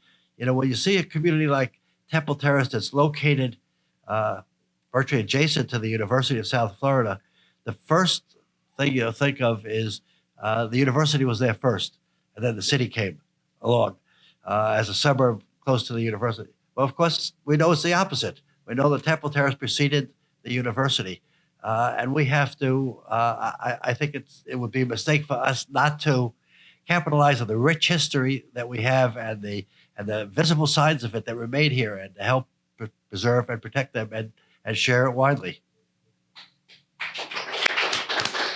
Councilman? Yes, the issue with Club Monaco coming down was a shame, okay? But it is progress. That's the only thing I have to say about that one particular issue. But what at the root of the concern is whether we want to become a certified local government or not. We had a workshop, a workshop here, a town hall meeting about 4 weeks ago, and there were people for it, people against it. Personally, I believe that a certified local government designation for the city of Temple Terrace is long overdue. We have houses here that go back into the 22, 23, 24, all right, up until the time we were organized and incorporated. But we also have houses that are built in the 50s. My original perception of the CLG, the Certified Local Government, was to protect the Mediterranean back in the 20s. Now we're told us to also do the ones for the mid-century revival. Probably half the houses built fall into that category. My concern with that is we need to keep it voluntary. We cannot come in and say everybody's got to fall under that designation. Until someone else convinces me different, that's the way we need to keep it. You want to be a member, a part of it? Fine. Be a member, be a part of it. Just remember, you got to deal with the issues and the ramifications of that designation. So I think that's CLG is a sore topic, and it's going to be one for a lot of discussion in the future. We've dabbled in it a little bit, but we need to go into it further in the next year. There's a lot of things that it opens up for the city as far as other resources, grants, and so forth. But there's also a lot of restrictions that go along with it. So you've got to be aware of what the ramifications are. CLG, fine, but it's got to be voluntary for those that want to participate in it. Thank you. Mr. Smith? History is very important to me. What I'm seeing right now is something that I've seen happen back in my hometown in North Carolina. And that's when the history is slowly getting taken away, little by little, paycheck by paycheck. As things come up. When we first came here into the city, right there where the new apartments are built, right there where the old Burger King was. Great progress. Starbucks, great. The historical monument over there, I remember sitting there and showing my daughter that, and was reminding her that one day you're going to be leaving your mark here on this earth as well. The history is important. And the house that we were looking at actually got bought, and it was torn down, and then another house a more modern house was put up. I agree with Gil. It should be voluntary. The ramification, like the issues that come with that designation are many, and some of those are taxes. If you have to get like the wood, imagine if someone needed something like to replace a certain amount of like a type of material. Well, do we even have that around anymore? Do we have those resources for those people? It's great to have the designation, but the resources and implementation is something that definitely needs to be have a close look at. Thank you. Councilman? Thank you. To Club Monaco, which was built when the hotel was built, part of the golf course. That was, when I started work, that was City Hall. I don't know if many people know that, but that's City Hall, and the swimming pool behind it was operated by the Recreation Department. And before that, I took swimming lessons there as a child. So all that area, a lot of us went there as a kid. Anyway, it became City Hall, then it became the UC Center for the college, and then it was torn down, and that was a tragedy. But I understand it really got deteriorated so far it couldn't be saved. We have Sutton Hall that's on the Florida College campus that's not that far along in deterioration, but it's not in great shape. What's really nice, and Vice Mayor Schisler again referred to the meeting we had 3-4 weeks ago here in this building to go over a CLG, Certified Local Government, that representatives from Florida College were there. And with that, they started having dialogue with our city on how can both entities and the citizens help get that building renovated and save that historic building.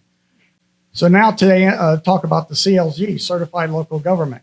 Temple Terrace is the only government in the area that does not have a CLG. Plant City has one, the county has one, Tampa has one, Pinellas counties have one. So we need to have that. But again, it's voluntary. If you own an older home, a Mediterranean home, or a mid-century modern home, then it would be voluntary, but that would help get grants and other funding for projects. I think that's the first thing we really need to do to help preserve all our homes. And again, the golf course, the country club, it's 100 years is their celebration, 1922. So that's 100 years. And they're the only 18-hole golf course on the National Historic Registry in Florida. So it's a good thing, and we need to keep our history very in the forefront of us. Thank you. Oh, sorry. Ms. Fernandez? Club Monaco, the pool behind it was the pool that I swam on the swim team in. So I am very familiar with that as a city hall building. Historic preservation is very important to me and to a community for building the connections and the continuity. It is a shame that Club Monaco was torn down. And part of that is because it showed that there really wasn't a partnership at that time between Florida College and the city and the residents. Because if there is, then you now have a group that can work together to, if something can't be preserved, to at least do your best to preserve the historical components within it, or even if it's not salvageable at the point that you determine to do that, you can take the accessories and the architectural pieces. So the partnership is very important. At the same time, as a city, most times when there is historic preservation, it actually is generated from residents deciding that this is incredibly important. So I'm not sure that, in my opinion, it should be city driven. I'm not opposed at all to the CLG. And I do believe that if we do go forward with that, because it does open up some resources for the city, that it would have to be voluntary. But I think the main thing is that we need to start looking at the historic components that are here, valuing them, making them a part of our fabric. We need to, and there are some pieces of this. There are some USF professors that have created some walking tours regarding our architecture and houses. So I think we need to go farther with that and partner with USF and the citizens to start valuing the historic components. We have time for one more question before 7:45. Let's spin it. Right here now. Okay.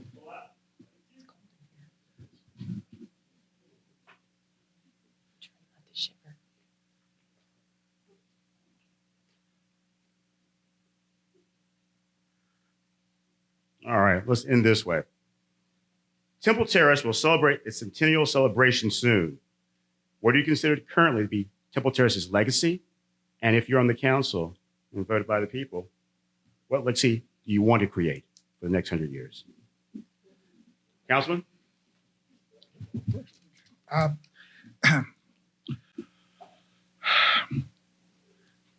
The centennial celebration is going to be really a special event for our city.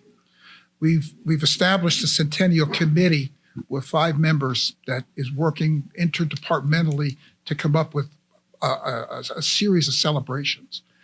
And what we want to do with these celebrations is we want to put forth, let everybody know where we've been, how we've gotten here, our history. It's very important. I agree with that entirely, 100%. But we want to set the city up for success for the next 100 years.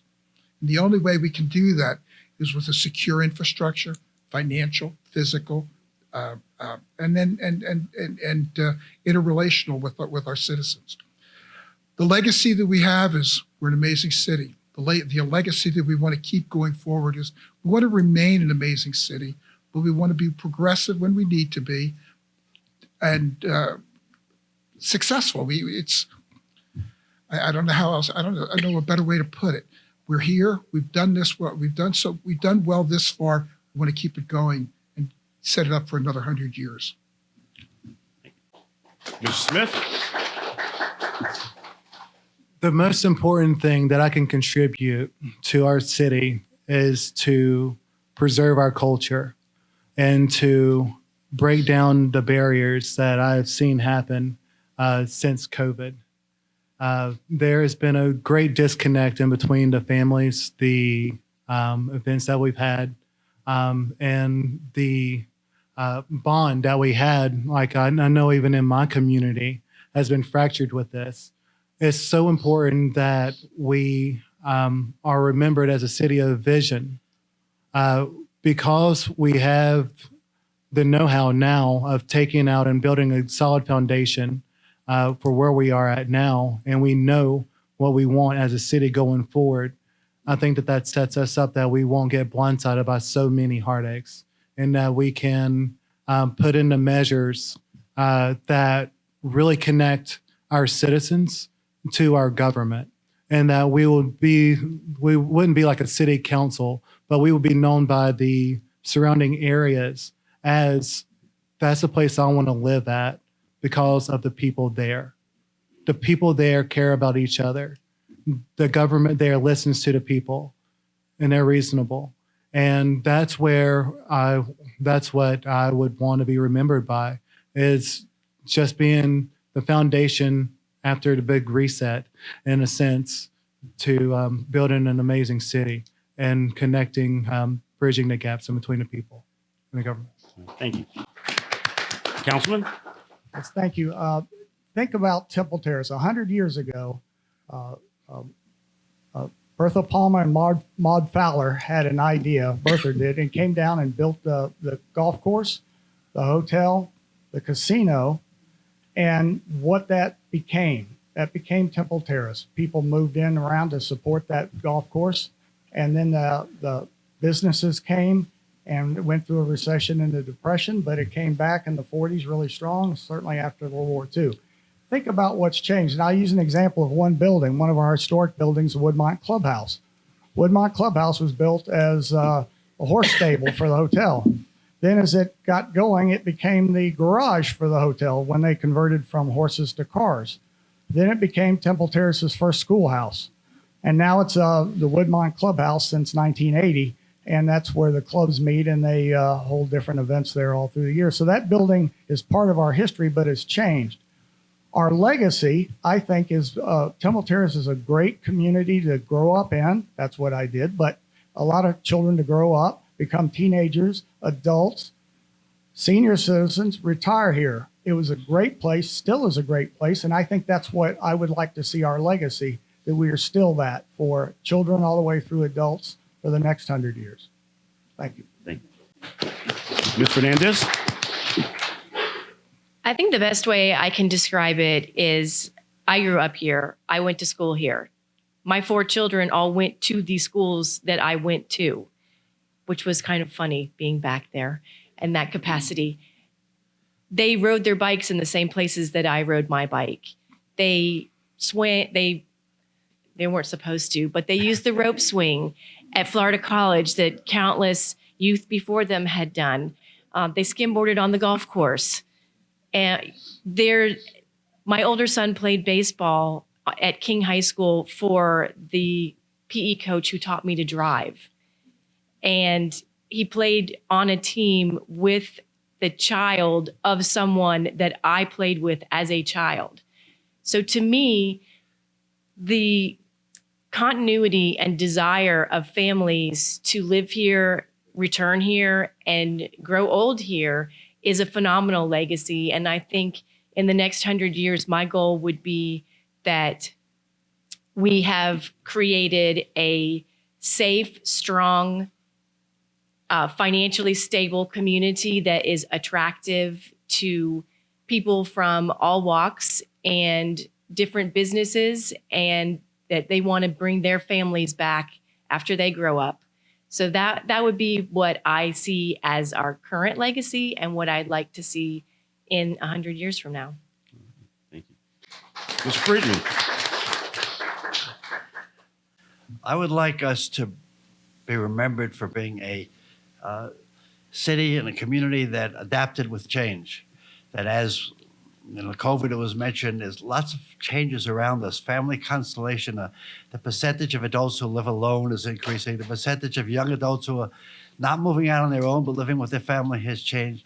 I would like us to be a city that adapts to the changes around us, that is not driven by it but takes a lead in it. I would like us to be innovative, to do new things, to not be afraid to try new things. I would like us to be a city that's known as a place where people live and work and play together. The together part to me is very important. It has to be very inclusive, has to include all of our citizens and all of our age groups as well. We need to continue certainly to focus on financial and environmental sustainability, but also I would like us to be known for our focus on the social and emotional well-being of our citizens. How we can promote the social and emotional well-being by promoting connections between people, by creating opportunities for people to feel connected and identify with Temple Terrace. I think that we are ripe for doing that. We are the right size. We are the right location. We have a lot of good resources going for us. That's what I would like to see. Unfortunately, I know my kids are not returning to Temple Terrace, though they have fond memories and have been influenced positively by it.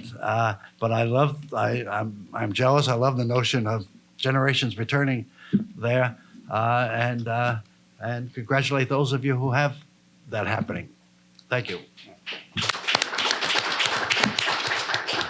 I'd like to thank the candidates for answering the questions from our community.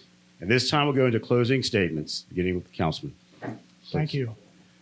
Well, we've had a great night. I hope you guys have learned something about the candidates. I want to thank everybody up here at the front.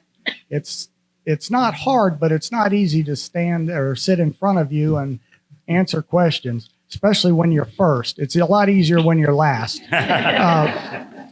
But thank you guys for all coming up. Thank you for volunteering to run for city council. It's important. I would really like your vote. I would like to continue to serve this community. We have a very good city council now. Our city's in a very good place. Our mayor, Andy Ross, sitting over there, talks about him being the conductor of the orchestra or the train. I'm not sure what he's talking about as conductor, but he is a conductor of our council that leads our city and our staff. And we're in a good place. And we have an opportunity to be much better, but we're on an upswing. We have a good budget. We have a good tax base. We've lowered the millage, not by a lot, but we've lowered the millage this coming year. We're in a good place financially. We fixed a lot of the problems with staffing and stuff with our budget this coming year. I'm excited to be part of that. And I really want your support to continue to do that. In the back, to get a hold of me, is my information card, which my wife Beth and her dad have been going around putting on doors. But if you don't have this, it's there. My email address is there. My phone number is there. And after November 8, if I'm lucky enough to still have a city email address, you can get a hold of me that way. So I would appreciate your support. And it's been a great night. Thanks for coming out. Ms. Fernandez? I also want to thank you all for coming out. It's really exciting to see a number of people here, and I hope that if you didn't hear your questions answered, that you will take the opportunity to ask us. And if you'd like clarification on an answer, because of course you only get 2 minutes to answer, and sometimes you really have more to say. But I want to say that as a resident for a very long time, I have seen the city change. And I don't think change is a bad thing at all. I think every time we have an opportunity, we can improve.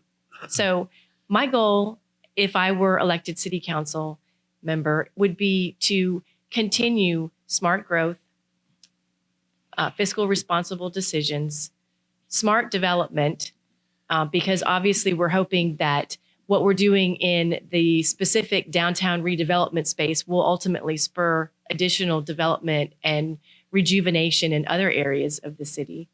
And to make sure that we are continuing to create a city that people want to live in. We want our residents to come back if they can come back as they grow up. We want them to be attracted. If they've never lived in the area before, they may never have heard of the city of Temple Terrace. We're not necessarily a large town nationally. And we want them to come into our space and say, wow, this is home. I really want to be here. And that's what I would be trying to facilitate through my own ideas, through connecting with citizens, through connecting with businesses, through connecting with volunteer groups. I think bringing everybody together and making sure that you, the citizens, have a voice on city council. I think that I'm very good at listening to people and understanding what you're trying to say, even if you don't know technical accounting terms or something like that, and help make sure that you're getting your concerns heard and your needs met. And I think that my finance and accounting background make me a very strong candidate for financial leadership, and certainly I understand governmental accounting. And I think that my time period here and seeing the changes that have come to the city and making sure that we want to have that continuity and desire to live here into the future all combined to make me a very strong city council candidate. So I ask for your support November 8th. Allison Fernandez. Mr. Freeman? It's rare for me to go this long without making some sports reference. So permit me to do that now. And also to another area, to link it to another area that was of special interest to me that I did writing and research on, and that's what does it take for organizational effectiveness? Some of you may remember that about 20 years ago, there was a very successful book out called From Good to Great by James Collins. And in that book, Collins studied organizations that had really reached that level of greatness, and he had a specific definition of that. He said, though, that good is the enemy of great. That it's too easy for us to be content with good and not to take those extra steps, not to strive for the greatness. About that time that book came out, the Tampa Bay Lightning, for the first time, made the playoffs. Their coach that year was John Tortorella, and it was a very exciting time, the first time in the playoffs. Came a few months later when the team reconvened to start a new season. He gave every player on the team a copy of the book From Good to Great. He said, we're not satisfied with being good. We have to take those extra steps. We have to move on to greatness. And sure enough, that year, the Lightning won the Stanley Cup. I'm sure it was only because of the book, of course. But I think it's appropriate here. I am very proud of Temple Terrace. I love living in Temple Terrace. And I think we have achieved much. But I think we are positioned and need to take that challenge to go from good to great. You know, it's interesting. Several people mentioned our business relations position. And I mentioned a couple of times positions that I think would take us another step further, that would not be expensive. I love that we created the business relations unit. That's an example of being more innovative and investing some money for the long-term result. Not saying we can't afford it, but saying this is important, let's do it. I think we need to look at what kind of investments now, particularly that we are in good financial shape, we need to certainly stay responsible, but what kind of investments would help us move from good to great? I believe that I add a different perspective to the city council by virtue of my background and the experiences I've had.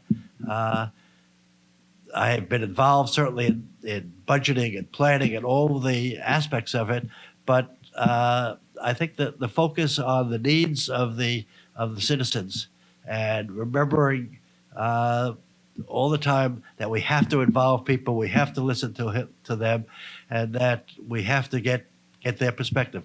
So I thank you for being here. This has been great, and thank you for putting this on. And let's have a good evening. Councilman, please. Thank you. Again, I want to thank everybody for coming out tonight. There's a lot of information that's come back and forth, the questions and our answers. Going first is difficult because or going last, you get to hear what everybody else had to say. And it gives you 5 minutes to think of what you wanted to say to begin with. Anyway, 4 years ago, I was fortunate enough to be successful in the election in 2018.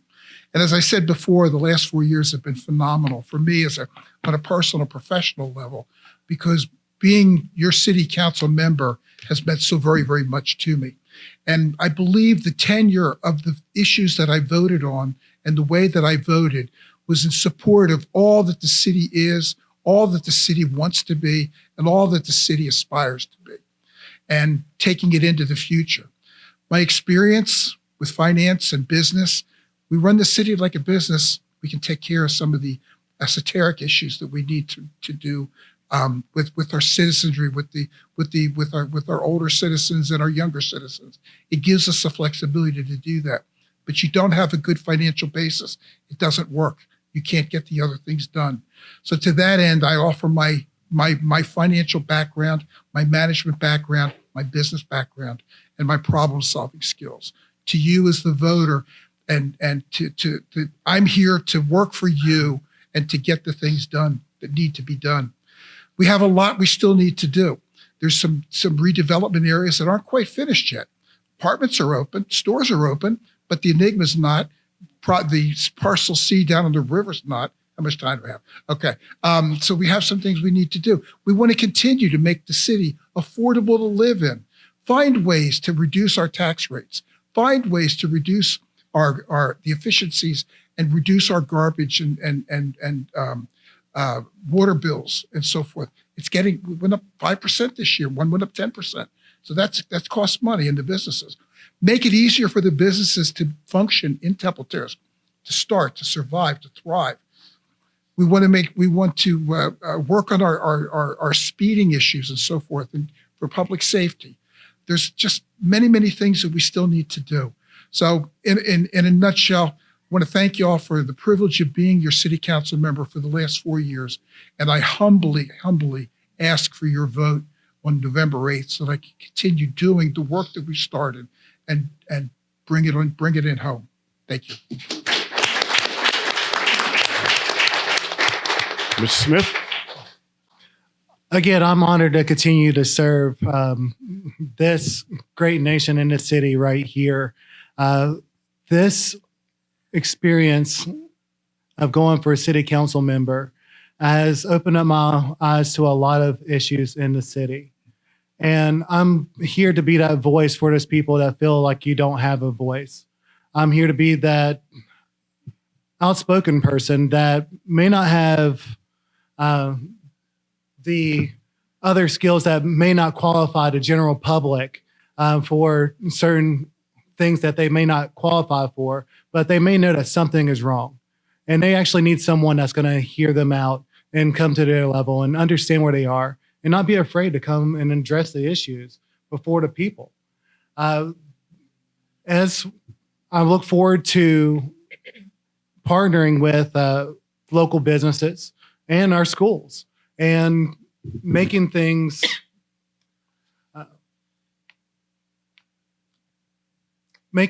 so that it's established, that it has a good foundation moving into the future. If we don't, it's been mentioned now, we have to embrace the changes that are coming. The fact is, we don't know what's coming around the corner. And for a lot of us, those things could be very dramatic. And we have to have a plan in place for those times. While we may see that we are sitting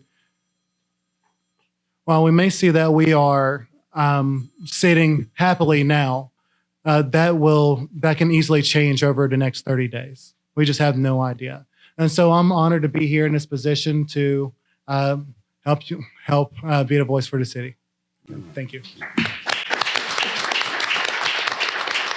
If you would, one more hand for the candidates. Thank you so much for engaging the questions from the community. Very quickly, I want to thank, again, the candidates, residents of Temple Terrace, and also mention a recording of this evening's event will be available on the city's YouTube channel. Also like to remind everyone to please vote in the general election on November 8th. If you'll prefer to vote early voting runs from October 24th through November 6th at the Temple Terrace Library. The deadline to register to vote is October 11th. Folks, thank you very much. Good night. Appreciate you. That was a good job.